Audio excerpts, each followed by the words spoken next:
Breaking news చూస్తున్నాం. భారత్ దెబ్బకు పాకిస్తాన్ విలవిలలాడుతుంది. ఇటు దాయాది దేశంలో మళ్ళీ మొదలయ్యాయి ఆకలి కేకలు, ఆకలి చావులు. ఆపరేషన్ సింధూర్ తర్వాత తీవ్ర ఆర్థిక సంక్షోభంలో చిక్కుకుంది పాకిస్తాన్. కొన్ని వారాల్లోనే రూపాయలు 100 నుంచి 700కు చేరింది అక్కడ కిలో టమాటా ధర. అంటే మీరు ఆలోచించవచ్చు. ఆఫ్ఘాన్ సరిహద్దు కూడా మూసేశారు. ఒక పక్కన భారీగా తగ్గిపోయింది టమాటోకి సంబంధించిన సరఫరా. పాకిస్తాన్కి చాలా మట్టుకి వంట చేసుకునే నూనె నుంచి మొదలు పెడితే చాలా ముడి సరుకులు, కూరగాయలు ఇతర దేశాల నుంచే వాళ్ళు ఇంపోర్ట్ చేసుకుంటారు. సో ఇటు ఆఫ్ఘనిస్తాన్కి సంబంధించిన బార్డర్ మూసేశారు. మనం పెహల్గాన్ దాడి తర్వాత మనం కూడా బార్డర్ని మూసేశాం. ఒకవైపు వరదలు, మరోవైపు ధరల పెంపుతో అల్లాడిపోతుంది అక్కడ పాకిస్తాన్ సామాన్య ప్రజలు ఇబ్బంది పడుతున్నారు. భారత్ ఆఫ్ఘాన్తో పిచ్చి పిచ్చి పంచాయతీ పెట్టుకున్నందుకు పాకిస్తాన్కి ఒక రకంగా ఇప్పుడు దాని ఆర్థిక పరిస్థితి దయనీయంగా తయారైపోయింది. తినడానికి తిండే లేదు. యుద్ధం కావాలా అంటూ పాకిస్తాన్ ప్రభుత్వంపై దుమ్మెత్తిపోస్తున్నారు అక్కడి జనం. ఇప్పటికైనా ప్రభుత్వం బుద్ధి మారకపోతే తరిమి కొట్టేందుకు సిద్ధంగా ఉన్నామని చెప్పేసి జనం అల్టిమేటం ఇచ్చారంటే అర్థం చేసుకోండి. ఒక రకంగా 100 రూపాయలు ఉండాల్సిన కిలో టమాటా కాస్త 700కి చేరుకుంది. టమాటో పరిస్థితి అలాగుంటే మిగతా ఇతర కూరగాయల గురించి మీరు ఆలోచించవచ్చు. వంట చేసుకునే నూనె కూడా ఇతర దేశాల నుంచే అక్కడికి తీసుకొస్తుంటారు, తరలిస్తుంటారు, దిగుమతి చేసుకుంటారు. సో దాని ధరలు, అన్నిటి ధరలు ఒక రకంగా పెరిగిపోయాయి. ఇటు వరదల సమయంలో అక్కడ ప్రజలు ఇబ్బంది పడకూడదు, మునిగిపోకూడదు అని చెప్పేసి దయాగుణంతో భారత్ వరదలు రాబోతున్నాయని ముందే హెచ్చరికలు జారీ చేసింది. అయినా కూడా మన మీద దుమ్మెత్తిపోసే ప్రయత్నమే చేస్తుంది పాకిస్తాన్ ఎప్పటి నుంచో. ఇటు ఇంటర్నేషనల్ మానిటరీ ఫండ్ IMF నుంచి దాదాపు $7 బిలియన్ ఆర్థిక సాయం వచ్చిన తర్వాత కూడా ప్రస్తుతానికి పాకిస్తాన్లో ఆకలి కేకలు వినిపిస్తూనే ఉన్నాయి. నిత్యావసర ధరలు పెరిగిపోయాయి. అక్కడ ప్రజలు ప్రభుత్వాన్ని వ్యతిరేకిస్తున్నారు. ప్రభుత్వాన్ని దించేస్తామని చెప్పేసి అల్టిమేటం ఇస్తున్నట్టు చాలా క్లియర్గా తెలుస్తుంది. సో మొత్తానికైతే ఇటు ఇండియా పాకిస్తాన్కి సంబంధించి ఒక్కసారి వ్యత్యాసం చూసే ప్రయత్నం చేద్దాం. మన జీడిపి ఈ సంవత్సరం 2025కు గాను 6.4% గ్రోత్ రేట్. ఇది IMF ప్రకారం, ఇంటర్నేషనల్ మానిటరీ ఫండ్. దాని ప్రకారం 6.4% మన గ్రోత్ రేట్ ఉంది. అలాగే మన ఎకానమీ మనం చూస్తే మన జీడిపి టోటల్ $4.19 ట్రిలియన్. ఒక్కసారి పాకిస్తాన్ది చూద్దామా. పాకిస్తాన్ జీడిపి IMF ప్రకారం 2.6% వృద్ధి రేటు ఉంది ఈ సంవత్సరం. 2.6%. అలాగే దాని టోటల్ జీడిపి వచ్చేసి $373 బిలియన్. సో మొత్తం మీద ఇండియాతో పోలిస్తే మన జీడిపిలో ఒక చిన్న ఫ్రాక్షన్. ఓకే, ఇండియా ఎకానమీ ఒక రకంగా చెప్పాలంటే పాకిస్తాన్కి ఒక 15 ఇంతలు పాకిస్తాన్ కంటే మనది ఎక్కువ. 10 ఇంతలు వాళ్ళకంటే ఎక్కువ మన జీడిపి ఉంది. సో అలాంటి పరిస్థితి. సో ఇప్పుడు రీసెంట్గా మనతో పెహల్గామ్కి సంబంధించిన వార్ వచ్చిన తర్వాత ఆపరేషన్ సింధూర్ తర్వాత మనం బార్డర్ని క్లోజ్ చేసాం. ఇటు ఆఫ్ఘనిస్తాన్కి సంబంధించిన బార్డర్ని క్లోజ్ చేసాం. ఆ 2 బార్డర్స్ క్లోజ్ చేసిన తర్వాత అతలాకుతలం అయిపోతుంది పాకిస్తాన్. అక్కడ ప్రజలైతే ప్రభుత్వాన్ని తీవ్రంగా వ్యతిరేకిస్తున్నారు.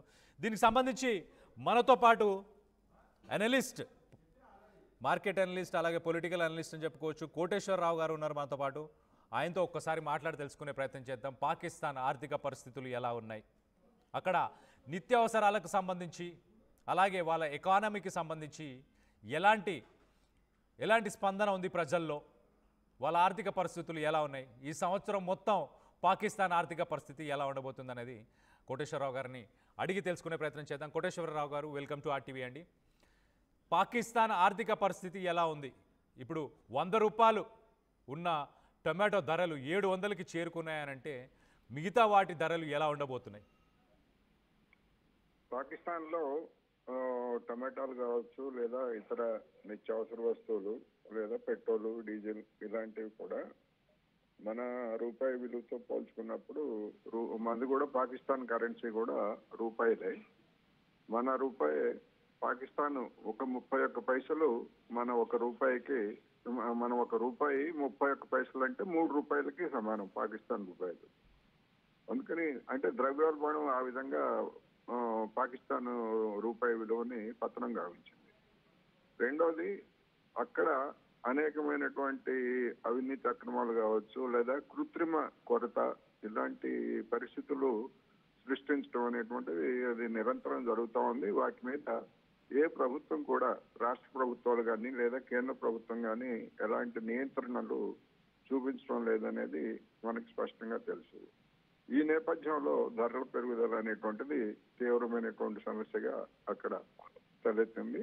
అందుకనే మీరు చెప్పినట్టు ఒక దగ్గర ఝీలంలో 700 రూపాయలు ఉంటే గుజరాన్ వాలాలో 575, అదేవిధంగా మరికొన్ని చోట్ల 160 నుంచి 500 రూపాయల వరకు కూడా ఉన్నాయి. అట్లా రకరకాలుగా 170, 100 రూపాయల నుంచి 700 రూపాయల వరకు కొన్ని పట్టణాలను బట్టి రేట్లు కూడా ఉన్నాయనేది మనకి స్పష్టంగా తెలుస్తా ఉంది. రైట్. సో ఈ ఆర్థిక పరిస్థితి రావడానికి గల కారణాలు ఏం చెప్పుకోవచ్చు అండి కోటేశ్వరరావు గారు?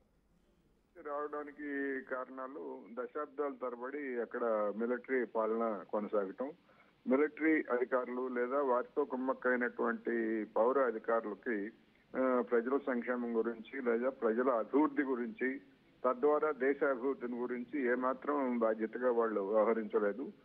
పాకిస్తాన్ లో వచ్చినటువంటి వనరులన్నీ కూడా, అంటే ప్రభుత్వానికి వచ్చేటువంటి రాబడిని అంతటినీ కూడా మిలిటరీకి పెద్ద మొత్తంలో ఖర్చు పెట్టారు. ఆ మిలిటరీ ఖర్చు అనేటువంటిది ఏ దేశంలో అయినా మిలిటరీ ఖర్చు ఎక్కువ గనక అయ్యేట్లయితే అది ఆర్థికంగా కుంగిపోయేటువంటి అవకాశం ఉంటుంది. అందుకనే మన దేశం కూడా కొన్ని సందర్భాల్లో IMF, ప్రపంచ బ్యాంకు నుంచి రుణాలు తీసుకున్నప్పటికీ పాకిస్తాన్ తీసుకున్న అదే రికార్డు స్థాయిలో IMF నుంచి లేదా ఇతర ఆసియన్ డెవలప్మెంట్ బ్యాంక్ కావచ్చు, ఎక్కడ అప్పులు దొరికితే అక్కడ అప్పులు తీసుకొని, కొత్త అప్పులు తీసుకొని పాత అప్పులు తీర్చడానికి వినియోగిస్తున్నటువంటి తీరు మనకి పాకిస్తాన్ లో బాగా ఎక్కువగా కనిపిస్తుంది. దాన్ని మనం ఒక విధంగా కంపేర్ చేసుకోవాలంటే రెండు తెలుగు రాష్ట్రాల్లో, ఆంధ్రప్రదేశ్ లోను, తెలంగాణలోను, అదే విధంగా దేశంలో మరికొన్ని రాష్ట్రాల్లో కూడా రాష్ట్ర ప్రభుత్వాలు చేస్తున్న పని కూడా అదే. కొత్తగా తీసుకున్నటువంటి అప్పుల్ని పాత అప్పులకి వడ్డీలు, అసలు చెల్లించడానికి వినియోగిస్తున్నటువంటి తీరు, వీటితో పోలిస్తే పాకిస్తాన్ లో అది మరింత తీవ్రంగా ఉందనేది మనం అర్థం చేసుకోవాలి.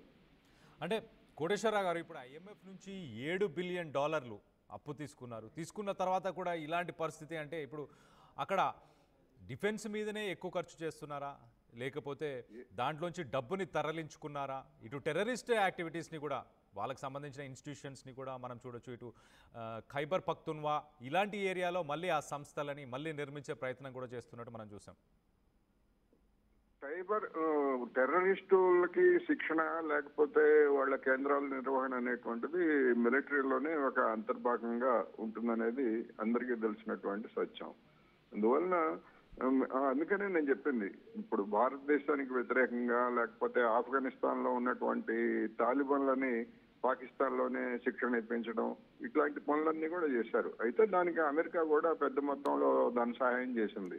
ఏమి చేసినప్పటికీ అవినీతి పరులైనటువంటి మిలిటరీ అధికారులు లేదా వారితో కుమ్మక్కైనటువంటి పౌర అధికారులు ఉన్నంత కాలం ఏ వ్యవస్థ కూడా, అలాంటి పరిపాలన సాగినటువంటి ఏ వ్యవస్థలు కూడా, ఒక పాకిస్తానే కాదు, ఆఫ్రికా ఖండంలో అనేక దేశాలు అదే విధంగా ఉన్నాయి. అదే విధంగా ఆసియాలో కొన్ని దేశాలు కూడా, అంటే మిలిటరీ కన్సర్న్లలో పనిచేసేటువంటి దేశాలు ఏవి కూడా బాగుపడినటువంటి ఉదంతాలు మనకు లేవు.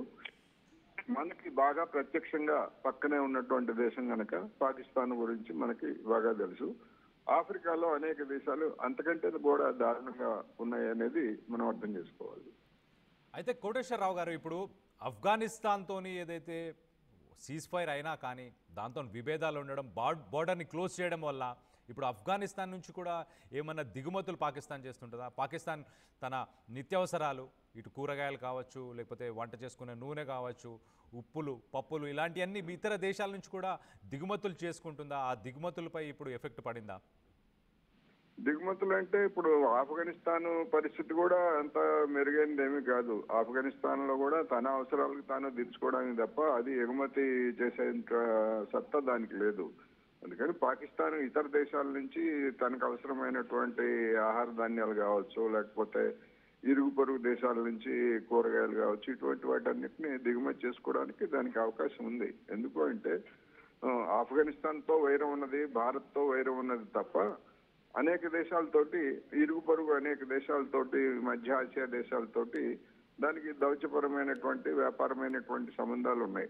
ఆ రీత్యా దిగుమతులు చేసుకోవడానికి దాని దగ్గర డబ్బులు ఉండాలి కానీ కొనుక్కోవడానికి అవసరమైనటువంటి వస్తువులు ఇరుగు పొరుగు దేశాలలో ఉన్నాయి. అవి కూడా ఎగుమతి చేయడానికి కూడా అవి సిద్ధంగానే ఉంటాయనేది మనం చెప్పుకోవాలి. అయితే కోటేశ్వరరావు గారు, ఇటు మన పెహల్గాం దాడి అలాగే ఆపరేషన్ సింధూర్ వీటికి జరగకముందు ఇండియా నుంచి ఎలాంటి దిగుమతులు జరిగేవి పాకిస్తాన్కి? ఇప్పుడు దానివల్ల ఎంత నష్టపోతున్నారు? ఇప్పుడు ఆ బార్డర్ మరి మనం క్లోజ్ చేయడం ద్వారా పాకిస్తాన్ ఎంత నష్టపోతుంది? ఎలాంటి నష్టం వాళ్ళకి జరుగుతుంది? ఆపరేషన్ సింధూర్కి ముందు కానీ తర్వాత కానీ మన వాణిజ్యం అంటే పాకిస్తాన్ తోటి మన వాణిజ్యం అనేటువంటిది చాలా నామమాత్రం. సరిహద్దుల్లో ఉన్నటువంటి కొన్ని ప్రాంతాల్లో కూరగాయలు లేకపోతే ఇలాంటి తప్ప పెద్దగా మన దేశానికి పాకిస్తాన్కి మధ్య వాణిజ్య సంబంధాలు ఏమీ లేవు. అందువల్ల ఆపరేషన్ సింధూర్ తోటి పోయినటువంటి ఇది కూడా ఏమీ లేదనేది మనం గ్రహించాలి. అంటే కోటేశ్వర గారు, మీరు చెప్పినట్టు కూరగాయల దిగుమతి అయితే జరిగేది కదా, ఇప్పుడు కూరగాయల ప్రైజెస్ గురించి మనం మాట్లాడుకుంటే ఇప్పుడు వాటి ధరలే ఎక్కువ శాతం ఉన్నాయి. సో ఇండియాతో వైరం పెట్టుకున్నందుకు ఒక రకంగా, అలాగే వరదలు వచ్చినందుకు మొత్తానికైతే పాకిస్తాన్కి ఒక రకంగా ఇటు పాకిస్తాన్, ఇటు ఇండియా, అటు ఆఫ్ఘనిస్తాన్ రెండింటితో వైరం పెట్టుకోవడం అది కూడా కొంత ఇన్ఫ్లేషన్ని పెంచే అవకాశం ఉంది కదా? కొంతమేరకు మీరు అన్నట్టుగా పెంచేందుకు అవకాశం అయితే ఉంటుంది. కానీ అక్కడ జరిగినటువంటి ఇన్ఫ్లేషన్ అవన్నీ మొత్తం కూడా కేవలం దాని ద్వారానే ఈ రెండు దేశాలతో ఉన్నటువంటి సంబంధాలతోనే జరిగాయి అని చెప్పుకునేందుకు మాత్రం ఆస్కారం లేదు. ఇతర అనేక ఫ్యాక్టర్స్ పనిచేస్తున్నాయి. రైట్ కోటేశ్వరరావు గారు, thank you for coming on to RTV. So మొత్తం మీద పాకిస్తాన్కి సంబంధించి ఇటు కూరగాయల ధరలు ఇండియాతో పోలిస్తే ₹1 వాళ్ళకి సుమారు ఒక ₹3 ఈక్వల్గా ఉంటుంది అన్నట్టు మనకు తెలుస్తుంది. సో జీలంలో ఒక ప్రైజెస్ ఉన్నాయి టమాటోస్కి సంబంధించి, అలాగే ఇటు లాహోర్లో ఒక రకమైన ప్రైజెస్ ఉన్నాయి. దాదాపు 700 నుంచి 1000 పాకిస్తాన్ రూపీస్కి సంబంధించిన ప్రైజెస్లో ఉన్నట్టు తెలుస్తుంది. సో మన ఇండియన్ కరెన్సీలో అయితే దాదాపు ₹700 కేజీ టమాటో. కలలో కూడా ఊహించలేము మనం ₹700 పెట్టి మీరు ఎప్పుడైనా కిలో టమాటాలు కొనాల్సి వస్తుందని చెప్పేసి ఎప్పుడైనా అనుకుంటున్నారా? ప్రస్తుతానికైతే పాకిస్తాన్లో అలాంటి పరిస్థితులు నెలకొన్నాయి. అక్కడ పాకిస్తాన్ ఇటు ఇంటర్నేషనల్ మానిటరీ ఫండ్ IMF నుంచి తీసుకున్న $7 బిలియన్ కూడా తన డిఫెన్స్కి సంబంధించి ఖర్చులు చేస్తుంది. అక్కడ ప్రజలకి ఆహారం కానీ, నిత్యావసరాలు కానీ, వాళ్ళకి కావాల్సిన మౌలిక వసతులు కానీ వీటిపై ఖర్చు చేయట్లేదు. తెచ్చిన అప్పులు కట్టుకోవడానికి, దానికి ఉన్న వడ్డీలు కట్టుకోవడానికి మాత్రమే పాకిస్తాన్ దగ్గర ఈ లోన్కి సంబంధించిన డబ్బుల్ని వాడుతుందని చెప్పేసి విశ్లేషకులు కోటేశ్వరరావు గారు కూడా చెప్పుకొచ్చారు. సో దీని మీద మొత్తం మీద పాకిస్తాన్లో ఒక రకమైన సంక్షోభం నెలకొంది. ప్రస్తుతానికైతే అక్కడ ప్రజలు ప్రభుత్వాన్ని కూడా వ్యతిరేకిస్తున్నారు. ప్రభుత్వం దిగిపోవాలి, ఖచ్చితంగా దీన్ని దించేస్తామని చెప్పేసి నినాదాలు కూడా చేస్తున్నట్టు తెలుస్తుంది. ఒక రకంగా ఆకలి కేకలు మొదలయ్యాయి. ఇటు నార్దర్న్ పాకిస్తాన్ అని చెప్పొచ్చు, ఒక రకంగా భారత్కి, ఇండియాకి పక్కనే బార్డర్లో ఉన్న జీలంకి సంబంధించిన ప్రావిన్స్ కానీ, అలాగే మిగతా ప్రావిన్స్లలో ప్రస్తుతానికి ఇలాంటి పరిస్థితి నెలకొంది. అక్కడ టొమాటోలు కాదు, బెండకాయలు కాదు, అక్కడ వంట నూనె, ప్రతి ఒక్క సామాగ్రి ఏదైతే ఉందో అన్నిటి ధరలు ఆకాశాన్ని అంటుకున్నట్టు తెలుస్తున్నాయి. సో పాకిస్తాన్ ఈ సంవత్సరంలో అక్కడ ప్రభుత్వాలు కూలబోతున్నాయా ఏంటి అన్న దానిపై మీ అభిప్రాయాలను కింద కామెంట్ రూపంలో తెలియపరచండి.